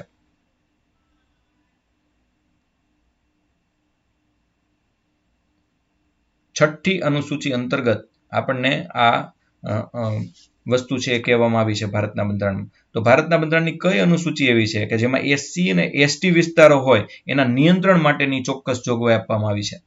એસસી અને એસટી, ઓલું તો સ્પેશિયલ રાજ્યોનું હતું છઠ્ઠી અનુસૂચિમાં. તો કઈ અનુસૂચિ એવી છે કે જેમાં એસસી અને એસટીના ક્ષેત્રોની સ્પષ્ટપણે વાત કરવામાં આવી છે? હું પહેલા 3 જવાબ છે એને ધ્યાનમાં લઈ અને પછી તરત જ જવાબ આપી દઈશ. તો હા, 5મી અનુસૂચિ છે એ આવું દર્શાવે છે. એક બહુ અગત્યનો પ્રશ્ન છે, પરીક્ષામાં પૂછાઈ ગયેલો છે. બંધારણનો કયો અનુચ્છેદ બંધારણીય પ્રાવધાનોને સંઘીય સંસદને રાજ્ય વિધાનસભાઓ દ્વારા બનાવવામાં આવેલા નિયમો કે કાયદાઓ પર પ્રાથમિકતા છે એ આપે છે? અઘરો પ્રશ્ન. બંધારણનો કયો અનુચ્છેદ એવો છે કે જે બંધારણીય પ્રાવધાનોમાં સંઘીય સંસદને રાજ્ય વિધાનસભાઓ દ્વારા બનાવવામાં આવેલા નિયમો કે કાયદાઓ પર પ્રાથમિકતા આપે છે? એટલે જે રાજ્યો દ્વારા કાયદો બનાવ્યો છે એવો જ કાયદો છે એ સંસદે માનો કે બનાવ્યો, અને બેમાં થોડોક વિરોધાભાસ છે, તો કોનો કાયદો માન્ય ગણાય? એ તો તમે બધા ફટાફટ જવાબ આપી દો કે સંસદ. પણ એનો અનુચ્છેદ કયો? અઘરો પ્રશ્ન. કદાચ એક પણ જવાબ ન આવે તમારા તરફથી. થોડો ડીપ ક્વેશ્ચન છે, પણ અનુચ્છેદ યાદ રાખો કે સંસદની સર્વોપરી 245મો અનુચ્છેદ છે એના દ્વારા છે એ સ્પષ્ટ થાય. મંત્રીમંડળ આ શબ્દનો પ્રયોગ એ કયા અનુચ્છેદમાં છે? મંત્રીમંડળ આવો શબ્દ એ પણ આવું ડીપમાં પૂછે અમુક પરીક્ષામાં. બેંકની પરીક્ષામાં પૂછાયેલો પ્રશ્ન છે ભાઈ. ઘણાને બેંકની પરીક્ષા દેવી છે અને મને પૂછે પણ છે.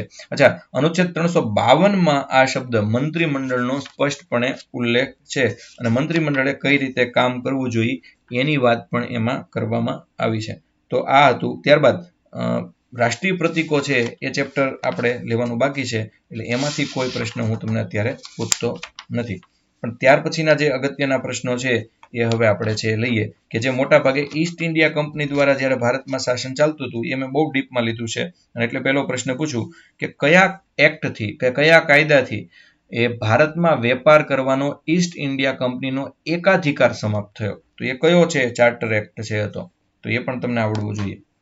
એકાધિકાર સમાપ્ત થયો, અધિકાર સમાપ્ત નથી થયો. એટલે સાવ વેપાર કરવાનું બંધ નહોતું કર્યું, પણ 1813ના ચાર્ટર એક્ટથી આ બધા જાણો છો કે આ વસ્તુની નાબૂદી થશે, એકાધિકાર ગયો. કયા કાયદાથી ભારતમાં અંગ્રેજી શિક્ષણ પદ્ધતિની શરૂઆત થઈ? અને હમણાં કોઈક એવું પૂછશે કે કઈ ભારતની કઈ શિક્ષણ નીતિથી છે એ અંગ્રેજીને ઓછું મહત્વ આપવામાં આવ્યું? તો એ હાલની શિક્ષણ નીતિ, નવી શિક્ષણ નીતિ છે આવશે. તમે બધા મારો નવી શિક્ષણ નીતિ પરનો વિડીયો જોવા ખૂબ ઉત્સુક છો, પણ હું આ બધામાંથી ફ્રી થાવ તો એ કરું. મેં મટીરિયલ તો તૈયાર રાખ્યું છે. પણ અંગ્રેજી શિક્ષણની શરૂઆત છે એ ચાર્ટર એક્ટ 1833 છે એ થઈ. કયા કાયદાથી કલકત્તા દેશની રાજધાની છે એ બન્યું? દિલ્હી શું કામ? એવી ચર્ચા તો આપણે થઈ ગઈ, તમે બહુ સરસ જવાબો આપ્યા હતા. પણ મારો પ્રશ્ન એ હતો કે કયા કાયદાથી કલકત્તા દેશની રાજધાની છે બન્યું? 1858નો ભારતીય શાસન અધિનિયમ. કયો કાયદો ભારતીય શાસનને ઉત્તમ બનાવવા માટેનો કાયદા તરીકે પ્રસિદ્ધ છે? એ બહુ સરસ સવાલ છે કે ભારતીય શાસનને ઉત્તમ બનાવવા માટે કયો કાયદો આવ્યો હતો? પછી ઉત્તમ થયું કે નહીં અલગ વાત છે, પણ એ 1858નો કાયદો હતો, ઉત્તમ થયું નહીં. બ્રિટનના વડાપ્રધાન રામસે મેકડોનલ્ડ દ્વારા એક બહુ ખરાબ ફોર્મ્યુલા આપવામાં આવી, અને એ તમને બધાને ખબર છે કે કોમ્યુનલ એવોર્ડની જાહેરાત કઈ સાલમાં છે એ થઈ? તો 1932માં તમે બધા જાણો છો કે એ ફોર્મ્યુલા અમલમાં આવી. આમ તો અમુક જવાબ હું એટલા માટે ઝડપથી આપી દઉં છું કે હજી તમે ડીપમાં બહુ વાંચ્યું નથી, પણ વાંચજો. કયા અધિનિયમથી પ્રાંતોમાં દ્વૈધ શાસન પ્રણાલીનો અંત આવ્યો અને પ્રાંતોને પોતાની રીતે સ્વાયત્તતા આપવામાં આવી? દ્વૈધ શાસન પ્રણાલીનો અંત, પણ પ્રાંતની વાત છે, અને પ્રાંતોને સ્વાયત્તતા એ કયા અધિનિયમથી છે એ મળી? ભારત માટે બહુ અગત્યનો અધિનિયમ. અગત્યનો કહીશ એટલે મગજમાં આવી જશે. ઘણા લોકોને બંધારણનો સૌથી મોટો સ્ત્રોત કહે છે. અચ્છા, હવે તો ખ્યાલ આવી ગયો તમને. ભારતીય અધિનિયમ 1935. કેબિનેટ મિશનના અધ્યક્ષ કોણ હતા? તો કેટલાક લોકો છે એને નામ ખબર હશે, અધ્યક્ષ હતા અથવા નહીં ખબર હોય. કેબિનેટ મિશનના અધ્યક્ષ કોણ હતા? કેબિનેટ મિશનના અધ્યક્ષ પેથિક લોરેન્સ છે એ કેબિનેટ મિશનના અધ્યક્ષ હતા. જવાહરલાલ નહેરુએ એના વડાપ્રધાન પદ હેઠળ કામ ચલાઉ સરકારની રચના છે ક્યારે કરી એ તારીખ પણ આપણને યાદ હોવી જોઈએ. હમણાં જ આવશે, એનિવર્સરી એની ઉજવજો. 2 સપ્ટેમ્બર 1946ના રોજ. ત્યારબાદ ભારતીય સ્વતંત્રતા અધિનિયમ 1947 મુજબ કયા પ્રદેશો પાકિસ્તાનનો ભાગ બન્યા? તો એ બધું મેં તમને વારંવાર કીધું છે. 3 પ્રદેશ છે સીધા બન્યા. રજવાડું તો એક ગયું નહોતું. હિતેશભાઈ મકવાણાનો સવાલ ફરીવાર આવ્યો, કાલે ચર્ચા થઈ હતી એટલે આવડે. હા, પૂર્વ બંગાળ, બીજું પશ્ચિમ પંજાબ, અને ત્રીજું આસામનો સિલહટ પ્રાંત. તો આ ત્રણ એટલે કે પૂર્વ પંજાબ, પશ્ચિમ પંજાબ, પૂર્વ બંગાળ અને આસામનો સિલહટ આટલા પ્રાંત છે એ તમે બધા જાણો છો કે પાકિસ્તાનમાં છે જતા રહ્યા. બંધારણ સભાના વિચાર પ્રશ્ન બરાબર સમજો. બંધારણ સભાના વિચારનો પહેલું ઔપચારિક રૂપથી પ્રતિપાદન કોના દ્વારા કરવામાં આવ્યું? પહેલો વિચાર બંધારણ સભાનો કોને આવ્યો? બંધારણનો નહીં, બંધારણ સભાનો. હા, બંધારણ સભાનો પહેલો ઔપચારિક વિચાર અથવા ઔપચારિક પ્રતિપાદન કોણે કર્યું? તો એમાં જવાબ આવશે M.N. રોય, માનવેન્દ્રનાથ રોય. બ્રિટન સરકાર દ્વારા સૌપ્રથમ બંધારણ સભાની માંગણીનો સ્વીકાર ક્યારે કર્યો? પહેલી વાર ક્યારે બ્રિટિશરોએ સ્વીકાર્યું કે હા ભાઈ આમને બંધારણ સભા આપવી જોઈએ? એમણે પહેલો પ્રસ્તાવ મૂક્યો લોર્ડ લિનલિથગોએ. તો કયો પ્રસ્તાવ? એ હવે ગોખાઈ જવું જોઈએ. કયો પ્રસ્તાવ? લિનલિથગો લાવ્યા. જી બિલકુલ, ઓગસ્ટ પ્રસ્તાવ 1940. કેબિનેટ મિશન યોજનાના આધારે આપણી બંધારણ સભા રચાણી. એમાં બ્રિટિશ પ્રાંતમાંથી કેટલા સભ્યો સમાવવામાં આવ્યા હતા? અઘરો પ્રશ્ન. કેબિનેટ મિશનના આધારે જે બંધારણ સભા બની એમાં બ્રિટિશ પ્રાંતના કેટલા સભ્યોને સમાવવામાં આવ્યા હતા? કેબિનેટ મિશનના આધારે તો એમાં આવશે 292. અને કેબિનેટ મિશનના આધારે દેશી રજવાડાઓમાંથી કુલ કેટલા સભ્યો સમાવવામાં આવ્યા હતા? દેશી રજવાડાઓમાંથી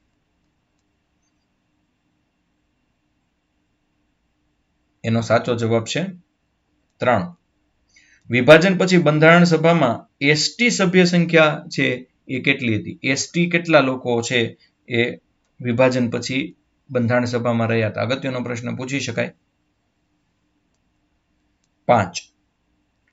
5 સાચો જવાબ છે. વિભાજન પછી બંધારણ સભાના દેશી રજવાડાના કેટલા સભ્યો રહ્યા હતા? પેલા છે 93 હતા, પછી કેટલા રહ્યા? તો એ પણ મેં તમને બહુ સરસ રીતે સમજાવ્યું છે. બધા વિડીયો ધ્યાનથી જોશો અને નોટ્સ કરશો. નોટ્સ માટે પીડીએફ પણ આપીએ છીએ. 70 રહ્યા અને બાકીના છે જતા રહ્યા. બંધારણ સભામાં કયા દેશી રજવાડાના પ્રતિનિધિત્વ એ ભાગ નહોતો લીધો? કયા રજવાડાએ ભાગ લેવાની ના પાડી દીધી હતી બંધારણ સભામાં?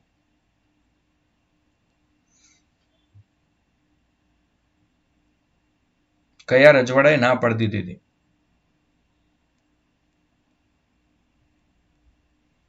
જુનાગઢ અને કાશ્મીર મિશ્રિત હતા, એમણે તો ભાગ લીધો હતો. હૈદરાબાદે છે ભાગ લેવાની ના પાડી દીધી હતી.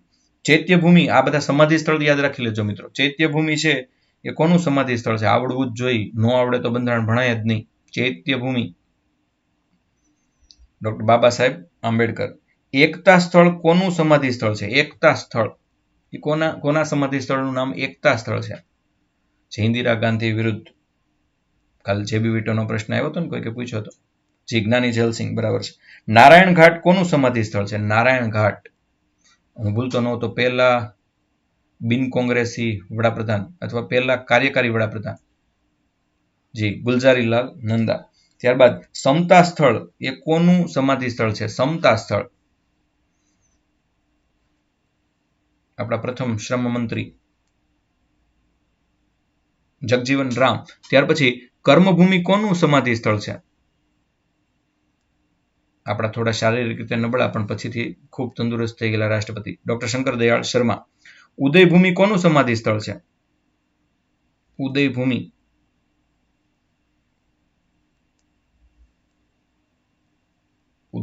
થોડું ઓછું જાણીતું નામ, પણ KR નારાયણ આપણા એક રાષ્ટ્રપતિની સમાધિ છે. ત્યારબાદ ભારતની બંધારણ સભાએ બંધારણ રચવા માટે કુલ કેટલા દિવસ સુધી બેઠક કરી? કેટલા દિવસ સુધી બેઠક છે એ કરી?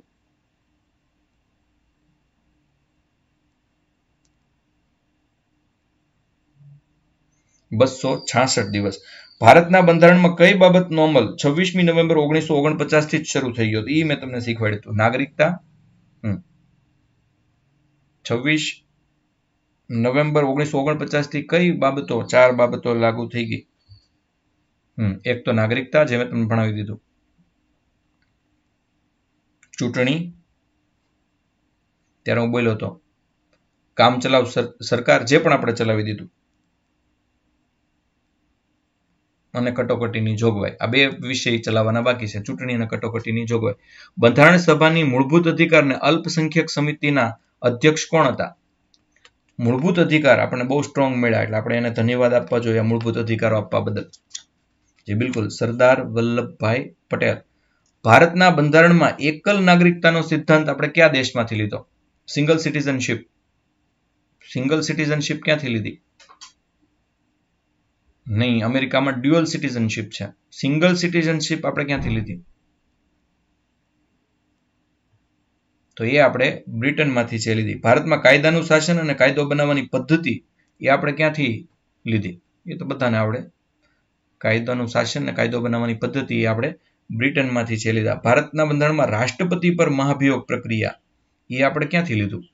રાષ્ટ્રપતિ પર મહાભિયોગની પ્રક્રિયા એ કયા દેશના બંધારણમાંથી છે આપણે લીધી? એ પણ બધાને આવડશે કારણ કે જનરલ નામ છે અમેરિકા, બરાબર છે. ત્યાર પછી ભારતમાં બંધારણની સર્વોચ્ચતા અને બંધારણની વ્યાખ્યા માટે સર્વોચ્ચ ન્યાયાલય એ પણ આપણે ક્યાંથી લીધું? અહીં પણ બોલું છું એટલે પાછું ખ્યાલ આવી જશે. જી, એ પણ આપણે અમેરિકામાંથી લીધું. કયા દેશના બંધારણમાંથી સંસદની બંને ગૃહોની બેઠકનો મુદ્દો લેવામાં આવ્યો? બે ગૃહની બેઠક બોલાવી હોય તો એ ક્યાંથી આપણે છે એ લીધું? તો એ આપણે ઓસ્ટ્રેલિયામાંથી લીધું. ભારતીય સંસદ પ્રણાલી બ્રિટિશ સંસદ પ્રણાલીથી એ રીતે અલગ છે કે ભારતમાં એ વાસ્તવિક અને નામમાત્ર એમ બંને પ્રકારની કારોબારી છે. બી સામૂહિક જવાબદારીની પ્રણાલી છે. સી દ્વિગૃહી સંસદ છે કે ડી ન્યાયિક પુનરાવલોકનની પ્રણાલી છે? તો એ જુદું એ રીતે પડશે ડી કે ન્યાયિક પુનરાવલોકનની પ્રણાલી છે. આપણે મૌલિક કર્તવ્યનો વિચાર ક્યાંથી લીધો? મૌલિક કર્તવ્ય એ શબ્દ અઘરો છે પણ મૌલિક કર્તવ્ય એટલે મૂળભૂત ફરજ એમ કહું એટલે તરત જ આવડી જાય. હા, સોવિયત રશિયા. પણ અત્યારે હવે મૌલિક કર્તવ્ય બે જ દેશને છે, ભારત અને જાપાન. સંસદીય શાસન પ્રણાલી સર્વપ્રથમ કયા દેશમાં વિકસી? એ પણ બધાને આવડે કારણ કે જે દેશે બધાને ગુલામ બનાવ્યા હતા એ દેશમાં જ વિકસી હોય. જી બિલકુલ, બ્રિટન.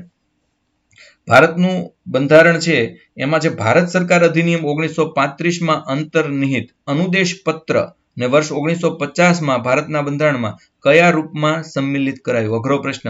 1935નો જે અધિનિયમ છે એના અંતર્ગત અનુદેશ પત્ર એને આપણે 1950માં સંમિલિત કર્યું, પણ કયા રૂપમાં કર્યું?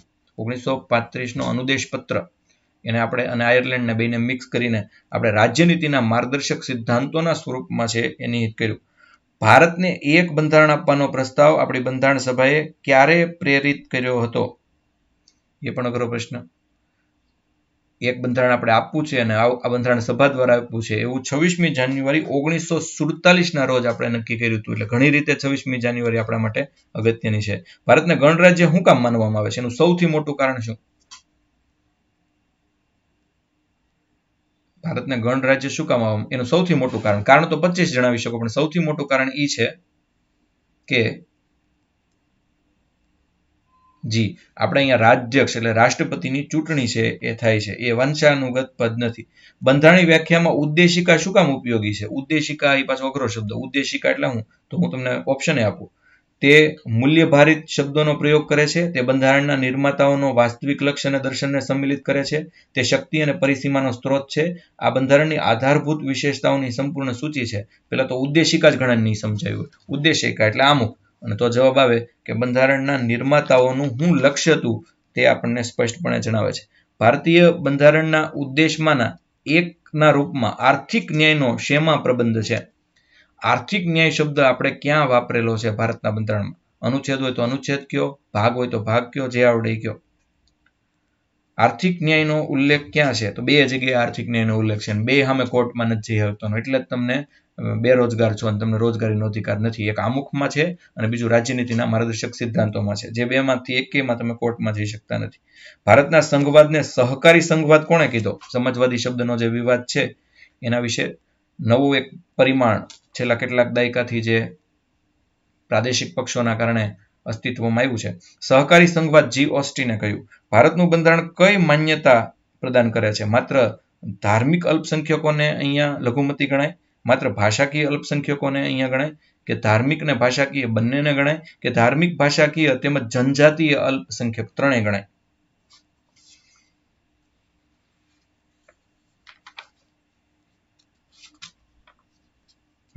તો આપણે અહીંયા ભાષાકીય અને ધાર્મિક રીતે તમે જોવો તો મુસ્લિમ, અને ભાષાકીય રીતે જોવો તો બોડો, સંથાલી ભાષા બોલનાર કોઈ પણ ધર્મના હોય એને આપણે લઘુમતી ગણીએ છીએ. આમાંથી આમુખમાં કયો શબ્દ નથી? સમાજવાદી, પંથનિરપેક્ષ, પ્રભુત્વ સંપન્ન, લોક કલ્યાણ. આમુખમાં કયો શબ્દ નથી? સમાજવાદી, ધર્મનિરપેક્ષ, પ્રભુત્વ સંપન્ન, લોક કલ્યાણ.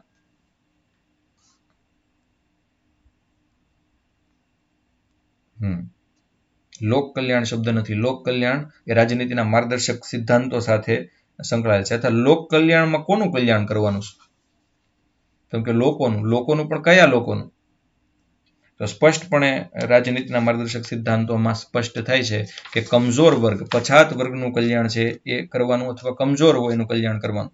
ભારતના બંધારણના કયા ભાગમાં એવું સ્પષ્ટ રીતે કીધું છે કે ભારત એક ધર્મનિરપેક્ષ રાજ્ય છે? સૌથી વધુ સ્પષ્ટપણે ક્યાં કીધું છે? મૂળભૂત અધિકારો તો ખરા, રાજનીતિના માર્ગદર્શક સિદ્ધાંતોમાં અછડતો ઉલ્લેખ છે, પણ આમુખમાં સ્પષ્ટપણે ઉલ્લેખ છે. ભારતના બંધારણનો કયો ભાગ એ બંધારણનો આત્મા મોટા ભાગના વિદ્વાનો માને છે? મોટા ભાગના વિદ્વાનો કયું છે? બાબા સાહેબ આંબેડકરને જ કહ્યું. આમુખને મોટા ભાગના વિદ્વાનો બંધારણનો આત્મા માને છે. આપણા બંધારણની પ્રસ્તાવને આપણી સંપ્રભુતા અને ગણતંત્રની જન્મકુંડળી આવું કોણે કીધું? બંધારણની જન્મકુંડળી એવું કોણ બોલેલા? એ પણ મુસદ્દા સમિતિમાં હતા. ડોક્ટર કનૈયાલાલ મુનશી. ભારતના બંધારણની પ્રસ્તાવનામાં કેટલા પ્રકારના ન્યાયની વાત કરી છે? જી, 3 પ્રકારના ન્યાયની વાત કરી છે. નીચેનામાંથી કયા વાદમાં સર્વોચ્ચ ન્યાયાલય એવું સ્પષ્ટ જણાવ્યું કે આમુખ છે બંધારણનો ભાગ છે અને છે? યુનિયન ઓફ ઇન્ડિયા વિરુદ્ધ ડોક્ટર કોટલી, બનારસી દાસ વિરુદ્ધ સ્ટેટ ઓફ યુપી, બોમ્બે વિરુદ્ધ યુનિયન ઓફ ઇન્ડિયા અને મલકસિંહ વિરુદ્ધ સ્ટેટ ઓફ પંજાબ. તો અઘરો પ્રશ્ન, આવો પ્રશ્ન પૂછી શકે અને પૂછાયો છે, યુપીએસસી નો પ્રશ્ન છે. તો બોમ્બે વિરુદ્ધ યુનિયન ઓફ ઇન્ડિયા કેસમાં એવું કીધું કે આ ઉદ્દેશિકા એટલે આમુખ બંધારણનો ભાગ છે. નીચેનામાંથી કયો વિકલ્પ ભારતને ધર્મનિરપેક્ષ રાજ્ય તરીકે અધિકૃત કરે છે? મૂળભૂત અધિકાર, આમુખ, 9મી અનુસૂચિ કે રાજનીતિના માર્ગદર્શક સિદ્ધાંતો? તો એમાં જવાબ આવશે આમુખ. એકાદ બે પ્રશ્નો લઈ અને આપણું કામ છે એ પૂરું કરીએ. ભાષા આધારિત રાજ્યની વિચારણા માટે પહેલું આયોગ ક્યાં અને ક્યારે બેઠું? એનું નામ શું હતું? પહેલું આયોગ ભાષા આધારિત.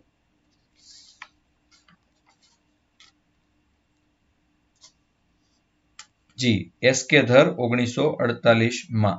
કયા વર્ષે તેલંગાણા ભારતનું 29મું રાજ્ય બન્યું? સાલ જણાવો. 29મું રાજ્ય એ કયા વર્ષે છે એ બન્યું એ તમારે મને જણાવવાનું છે.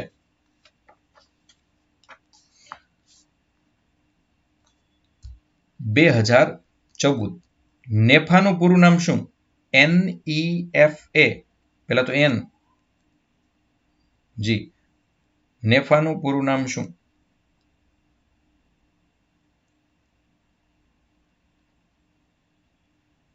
નેફાનું પૂરું નામ નોર્થ ઈસ્ટ ફ્રન્ટિયર એજન્સી છે. નીચેનામાંથી કયો વિકલ્પ અસત્ય છે? મૈસૂર રાજ્યનું નવું નામ તમિલનાડુ છે. ગોવાને દીવ અને દમણથી પછી અલગ કરવામાં આવ્યું. બોમ્બે રાજ્ય ગુજરાત અને મહારાષ્ટ્રમાં વિભાજિત કરવામાં આવ્યું અને હિમાચલ પ્રદેશ પહેલાથી કેન્દ્ર શાસિત પ્રદેશની યાદીમાં છે. આમાંથી ખોટું કયું છે? પેલું જ ખોટું બોલ્યો એટલે ઘણાને ખ્યાલ આવી ગયો કે મૈસૂર રાજ્યનું નવું નામ તામિલનાડુ નથી, કર્ણાટક છે. તો આ મોટા ભાગના અત્યાર સુધીના એવા પ્રશ્નો હતા કે જે તમારે જાણવાની જરૂરિયાત હોય. ત્યારબાદ મૂળભૂત અધિકાર અને નાગરિકતાના પ્રશ્નો તો મેં વખતો વખત લઈ લીધા છે. હવે આવી રીતે પ્રશ્ન ન લેવા પડે એટલા માટે આપણે છે એ રોજે રોજનું મૂલ્યાંકન રોજ છે એ કરતા જઈશું. ત્યારબાદ લાઇક આપતા રહેજો અને અમારી લિંક છે એ શેર અને સબસ્ક્રાઇબ છે એ કરતા રહેજો. તમને લિંક મળે એટલે તમે તરત જ તમારા કેટલાક મિત્રો સાથે શેર કરો. કમસે કમ જે લોકો તૈયારી કરતા એવા 10 ગ્રુપમાં શેર કરો. અને તમારું સ્ટેટસ બદલવું હોય તો અમારી લિંક છે સ્ટેટસમાં રાખો. એવી વાત સાથે તમારે કંઈ પણ શેર કરવું હોય તો શેર કરી શકો છો. હું લાઈવ ચેટ છે એ વાંચતો રહું છું અને એમાંથી જવાબ આપતો રહું છું. અને લાઈવ ચેટમાં છે એ તમે એક્ટિવ રહેજો જ, કારણ કે લાઈવ ચેટમાં એક્ટિવ રહીએ છીએ ગમે છે. લાઈવ લેક્ચર હોય ત્યારે હું લાઈવ ચેટમાં એટલું બધું ધ્યાન નથી આપી શકતો. બાકી પ્રીમિયર હોય ત્યારે ધ્યાન આપું જ છું. અને લગભગ બધાના જવાબ મળી જાય છે. છતાં કોઈનો જવાબ બાકી રહી જતો હોય ને સવાલ પૂછવાનો હોય તો ચોક્કસપણે છે એ હવે તમારી પાસે સમય છે અત્યારે તો તમે લાઈવ ચેટમાં તમારા પ્રશ્નો મૂકી શકો છો. કોઈનો પ્રશ્ન બાકી રહી જતો હોય તો મને અંગત રીતે જાણ છે કરી શકે કે સાહેબ મારો આ પ્રશ્ન બાકી રહી ગયો, અથવા કોઈનું સાચા જવાબમાં નામ ન આવે. આમ તો એ બહુ મોટી બાબત નથી, શીખવું એ મોટી બાબત છે. સાચા જવાબમાં નામ આવે કે ન આવે એ બધી તો ગૌણ બાબત છે. બીજું, આ વખતે તમને ક્વિઝ એટલે ટેસ્ટમાં ઇનામ છે. આ વખતે ટેસ્ટમાં આપણે છે એ પહેલા નંબરને એક ઇનામ આપીએ છીએ અને 1 થી 10 ને છે એ બહુ સરસ સર્ટિફિકેટ આ વખતે આપ્યું અને એટલે ગયા વખતે પણ આપ્યું ને આ વખતે પણ આપીશું. તો આ વખતની ટેસ્ટની તૈયારી બધાની કેવી ચાલે છે? વિડીયો નથી જોતા તમે? વ્યૂ ઉપરથી ખબર પડે છે કે વિડીયો એટલા બધા નથી જોવાના. તમે કહો ટેલિગ્રામમાં તમે યાદી આપવાના હતા 2 વિડીયોની અને આયોજન પત્રકની, અપાઈ ગઈ છે? તો આ ટેલિગ્રામ ચેનલમાં અત્યારે જ જોઈ લો, મૂકી દીધું છે. બરોબર? ઓકે. જય ભારત, જય સંવિધાન.